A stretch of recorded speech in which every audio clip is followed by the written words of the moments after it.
ነቢዩ ሲነኩ ሰለላሁ ዐለይሂ ወሰለም ሁሉም ሙስሊም ይቆስላል፣ ያራል። እርግጠኛውን የምናገረው ሂጃብ ማትለብሷ እህቴ ብትሆንም ሰላት ማይሰግደው ወንድሜ ቢሆንም ወላሂ ምዬ ነው መግራችሁ፣ ወላሂ ነቢዩ ሲነኩ አይደራደርም።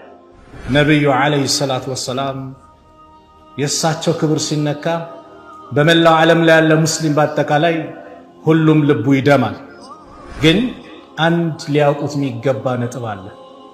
ነቢዩ ሰለላሁ ዐለይሂ ወሰለም በተነኩ ቁጥር በተሰደቡ ቁጥር ወላሂ በሙስሊሙ ልብ ላይ የነቢዩ ፍቅር እየጨመረ ይመጣል። ይሄን ሊያውቁት ይገባል። ሰሃቦቹ ህይወታቸውን ለመስጠት ብቅ እንዳሉት ሁሉም ለነቢዩ ይዘጋጃል። ረሱልን አትንኩብን። ነቢዩ ሲሰደቡ ረሱል ክብራቸው ላይ ሰዎች እንደፈለጉ ሲሆኑ ወላሂ መጀመሪያ የሚቆረቆረው አላህ አስተሳሰባቸው ነበር። በቃ ዘሩ ተቋረጠ፣ ዘረ ቆራጣ ብሎ ሰደቧቸው። በዚህ ቋንቋ አላህ ነቢዩን ይወዳደ ያጽናናደ።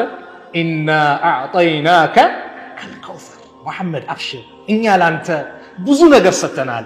ከውሰር ጀነት ውስጥ ያለ ጸጋ በአጠቃላይ ላንተ ነው። አንተ ለሚጠበቀው ፈሰሊ ስገድ፣ ሊረቢካ ለጌታ ወንሃር ለሱም እረድ። በታሪክ በማስረጃ እናያለን። አላህ ነው መጀመሪያ የሚቆረቆረው።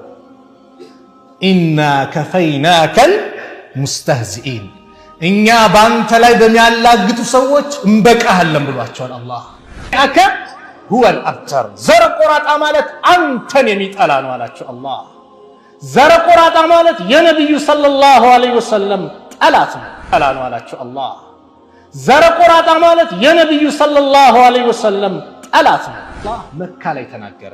የአቡ ጀህል አናቱ መሬት እየተጎደተ እንደሚሄድ ገና መካ ላይ እያሉ አላህ ተናገረ። ለነስፈአን ቢናሲያ ናሲየቲን ካዚበቲን ኻጢያ፣ አናቱን ይዘን እንጎትተዋለን። እቺ ውሸታም አስተባባሪ የሆነች አናት አለ አላህ። አብዱላህ ብን መስዑድ ሂዶ ሊቆርጠው ሲል የመዲና ሴቶች እንዳይሳለቁብኝ አንገቱ አጭር ነው እንዳይሉኝ ወደ ታች አድርገ ቁረጠኝ ነበር። ሊሞት እያለ ለክብር ይጨነቅ ነበር አቡ ጀህል።